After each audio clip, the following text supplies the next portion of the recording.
DSC గురించి మాట్లాడుతున్నావు. గుడివాడ మాజీ మంత్రిని సూటిగా సుస్పష్టంగా అడుగుతున్నా, డిఎస్సి ఫుల్ ఫామ్ తెలుసా? డిఎస్సి అబ్రివేషన్ తెలుసా? నువ్వు చదువుకున్న 8వ తరగతి నీకు ఎత్తి పరిస్థితో తెలియదు, కానీ నువ్వు డిఎస్సి మాట్లాడటం హాస్యాస్పదం. నీకు డిఎస్సి అని చెప్తా స్పోర్ట్స్ కోటాలో జరిగిందని ఆధారాలు చూపించకుండా 16,000 మందికి ఉద్యోగ ఉపాధి అవకాశాలు కల్పించిన లోకేష్ బాబు 16,000 మందికి ఉద్యోగాలు ఇప్పించినందుకు రాజీనామా చేయాలా? లేకపోతే పేదలకు ఇళ్ల పట్టాలు 6,000 మందికి ఇచ్చినందుకు చేయాలా? లేకపోతే గూగుల్ తీసుకొచ్చినందుకు లోకేష్ రాజీనామా చేయాలా?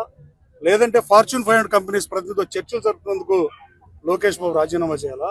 లేదంటే ఈ గూగుల్ని విశ్వవేదికగా వైజాగ్ తీసుకొచ్చి డేటా సెంటర్లు తీసుకొచ్చి మిగతా డేటా సెంటర్లు పెడదామని ఆలోచన చేస్తున్న, అలాగే అన్ని దేశాల్లో ఉన్న నెట్వర్క్ల్ని పారిశ్రామికవేత్తల్ని ఆహ్వానిస్తున్నందుకు రాజీనామా చేయాలా?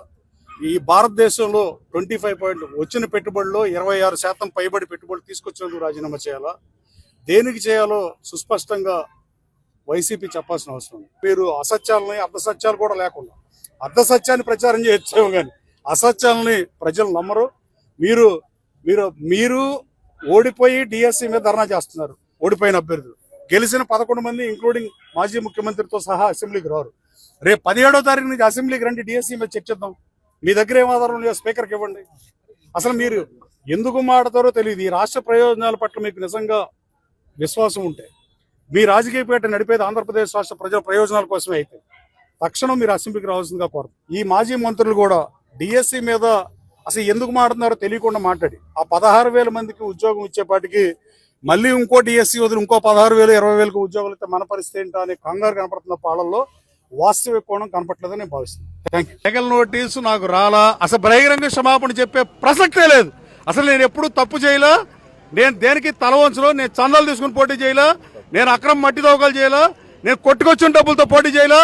వైషుడై నేను క్షమాపణ చెప్పాలా? దేనికి చెప్పాలి? గన్నవరం దోచినందుక? దోచినని చెప్పాలి క్షమాపణ. గన్నవరం ప్రజలు నగుబాటుకు గురైంది. మీకు మ్యాండేట్ ఇచ్చి చంద్రబాబు గారి కంట కన్నీరు పెట్టించి ఎవరు మర్చిపోలే ఇంకా ఇవన్నీ. ఈ నియోజకవర్గంలో రాజకీయం ఎలా ఉంటుందో తెలుసు. నేను 9 సంవత్సరాలు అయింది నేను రాజకీయాల్లోకి వచ్చి. అది కూడా నా రాజకీయ జీవితం గన్నవరంతోనే ప్రారంభమైంది. రేపు నవంబర్ 17కి 9 సంవత్సరాలు పూర్తవుద్ది. ఇంకా నాకు కథలు చెప్దాం అనుకుంటే అది అవివేకం. నాకు నోటీస్ అయితే రాలేదు, కానీ నోటీస్ వస్తే ఏమవుతుంది? ఎవరు ఏమని చంద్రబాబు గారికి ఏం లేక పెట్టారు? ఏమన్నారు? పోలవరం కాలం గురించి ఏం పెట్టారు?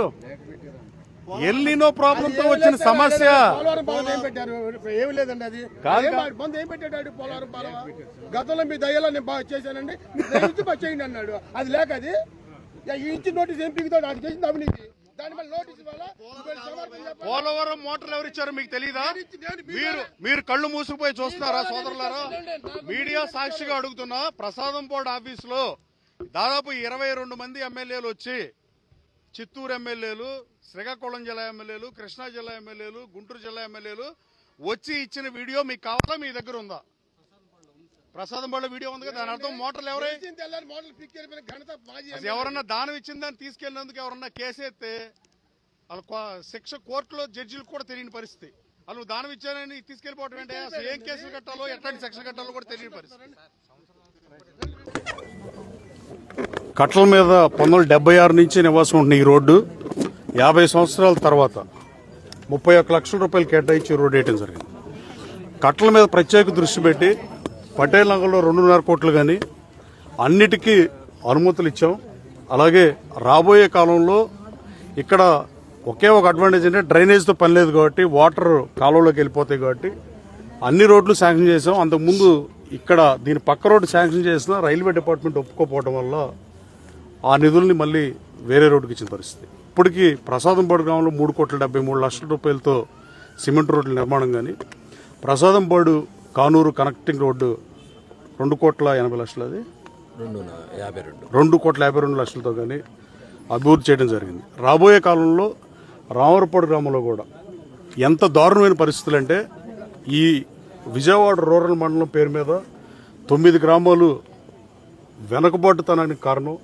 ఇవాళ కూడా 50-60 సంవత్సరాల తర్వాత కూడా మంచినీళ్ళ సమస్య, చెత్త సమస్యలను పట్టి పీడిస్తానికి కారణం డెఫినెట్గా ఆ పాపం రాజకీయ నాయకులదే. ఈ పార్టీ ఆ పార్టీ అని కాదు, పాలకులు ప్రజల అవసరాలని రాజకీయ పార్టీలు రాష్ట్ర ప్రజల భవిష్యత్తుని రాష్ట్రానికి ఏ విధంగా ప్రయోజనం అనేది ఆలోచన చేసి చేయాల్సిన పరిస్థితుల్లో ఈ 9 గ్రామాల్లో టీడీఎస్ ఎక్కువగా ఉండి అంబాపురంలో 3000 టీడీఎస్ ఉంటాయి. టోటల్ డిజాల్వెన్స్ అనేది హౌస్ హోల్డ్ వంట చేసే వాటర్లో కూడా 500 కూడా ఉండకూడదు, తాగే వాటర్ 250 నుంచి ఉండకూడదు. కానీ దానికి 10 రెట్లు వాటర్ తాగి చర్మ వ్యాధులు బారిన గుండె జబ్బులు ఈ రాటానికి ప్రధానమైన కారణం టీడీఎస్. నేను అసెంబ్లీలో పలుసార్లు మాట్లాడా. వీటన్నిటికీ తారక మంత్రం ఎట్టి పరిస్థితుల్లోనూ విజయవాడ రూరల్ 9 గ్రామాలని విఎంసీలో కలపాలి. కంబాటి రామ్మోహన్ రావు ఇంటికి ముఖ్యమంత్రి గారు పరామర్శకు వచ్చిన రోజు, సార్ ఎట్టి పరిస్థితుల్లో మనం కలపాల్సిందే సార్, పాలకుల నిర్లక్ష్యానికి గురైంది సార్, మన ప్రభుత్వంలో కూడా చేయలేకపోయామంటే వచ్చే మార్చిలో సెన్సస్ దాకా మనం ఇప్పుడు చేయలేము, మార్చిలో డెఫినెట్గా చేద్దామని ముఖ్యమంత్రి గారు చెప్పడం, ఎట్టి పరిస్థితుల్లో చేస్తారని బలంగా 100% నమ్ముతున్నాం. గ్రేటర్ విజయవాడ అయితే అటు పెదవుటిపల్లి దాకానో ఆత్కూరు దాకానో కలుపుతాం. కానీ గ్రేటర్ విజయవాడ కాని పక్షంలో కూడా రేపు వచ్చే ఎన్నికల్లో అధికారులకు ఆదేశాలు ఇచ్చా రిజర్వేషన్ కూడా తీయొద్దని చెప్పే పంచాయతీలకి ఎట్టి పరిస్థితుల్లో ఎన్నికలు ఆపైనా గౌరవ ముఖ్యమంత్రి గారితో మాట్లాడి దీన్ని విఎంసీతో ఎప్పుడు ఎన్నికలు జరిగితే మున్సిపాలిటీ ఎన్నికలు అప్పుడన్నా జరపాలా, లేదంటే దీన్ని వాయిదా వేసి కొత్త సెన్సస్ వచ్చిన తర్వాతే గ్రేటర్ మున్సిపాలిటీలో కలిపైనా అప్పుడే ఎన్నికలు పెట్టాల్సిందిగా గౌరవ ముఖ్యమంత్రి గారిని కలిసి కోరా. ఈ 9 గ్రామాల సమస్య చెత్త సమస్యలతో బాధపడతాం. కానీ 13 లక్షల ఎకరాలుగా ఆయకట్టుకి కృష్ణానది నీళ్లు ఇస్తుంటే కృష్ణా బ్యారేజ్, ప్రకాశం పంతులు గారి బ్యారేజ్ పక్కనే 2 కిలోమీటర్లు కూడా లేని దూరంలో ఉన్న ఈ 95,000 ఓట్లు 150,000 మంది జనాభాకి తాగునీరు ఇవ్వలేకపోవడం చాలా బాధాకరం.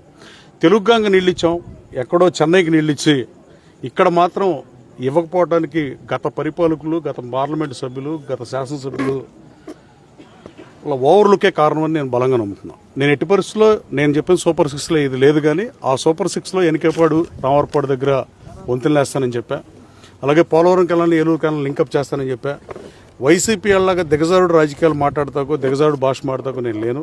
38 కోట్లు కేటాయించినందుకు ముఖ్యమంత్రి గారికి ధన్యవాదాలు. అలాగే మరో 36 కోట్లు ఏలూరు కెనాల్కి మనకి రెగ్యులేటర్ లేదు.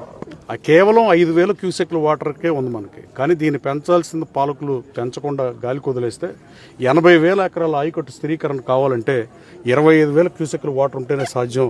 1,200 క్యూసెక్లు కంటిన్యూ ఫ్లో ఉంటేనే తూముల్లోకి నీళ్ళు వెళ్తాయి. వాళ్ళు 800 క్యూసెక్లే ఉండేవాడు. కానీ దాన్ని కూడా ముఖ్యమంత్రి గారిని నేను గెలిచినాక నా ఎలక్షన్ హామీలో లేకపోయినా గౌరవ ముఖ్యమంత్రి గారిని కోరి లోకేష్ బాబుని అడిగితే 36 కోట్లు కేటాయించి ఎనికేపాడు దగ్గర యూటీ పనులు ప్రారంభమైన పరిస్థితి.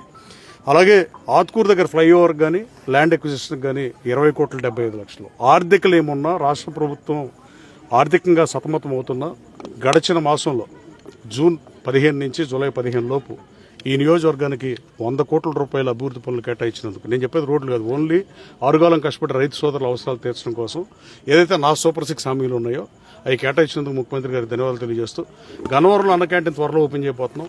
మొన్న ముఖ్యమంత్రి గారిని 2వ అన్న క్యాంటీన్ కూడా కావాల్సిందని అడిగితే రామవరపాడుకు శాంక్షన్ చేసినందుకు కూడా గౌరవ ముఖ్యమంత్రి గారికి ధన్యవాదాలు తెలియజేస్తూ, ఈ కట్ల మీద ద్వితీయ శ్రేణి పౌరులాగా ఇప్పుడు దాకా ఉన్నారు తప్ప నా టెన్యూర్ రాబోయే 3 సంవత్సరాల్లో వీళ్ళ సమస్యలు పరిష్కరిస్తా.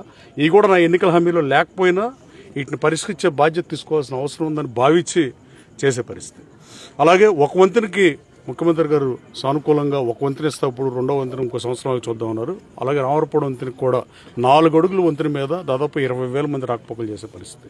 అతి త్వరలో ఇంకో రోడ్డు కూడా ఓపెన్ చేయాల్సిన అవసరం ఉంది. ఏదైతే మీకు సర్వీస్ రోడ్డు పక్కన ఉందో రోజు యాక్సిడెంట్లు జరుగుతుంటే ఆ రోడ్డు వేసా. మా పార్టీ నాయకులు అమెరికా వెళ్ళడం వల్ల దాన్ని ఆపాం. కానీ ఇప్పుడు ఉత్తరాంధ్ర సోదరులు దాదాపు 30-35,000 మంది జనాభా రోజు హ్యాపీగా వెళ్ళే పరిస్థితి.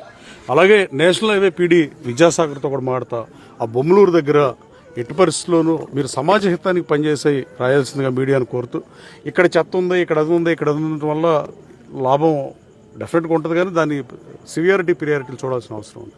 ఆ బొమ్మలూరు దగ్గర లారీల పార్కింగ్ తీసేయకపోతే నిన్న కూడా ఒక ఎడ్యుకేషన్ ఇన్స్టిట్యూట్ అధినేత రాజమండ్రి అయినా ఒక చనిపోయిన పరిస్థితి. వరుస మరణాలు సంభవిస్తున్నాయి. 125 మంది పోయిన సంవత్సరం చచ్చిపోతే నేను ఎన్నో జాగ్రత్తలు చెప్పి హైవేల్లో మార్చినా 85 మంది చచ్చిపోయారు లాస్ట్ ఇయర్.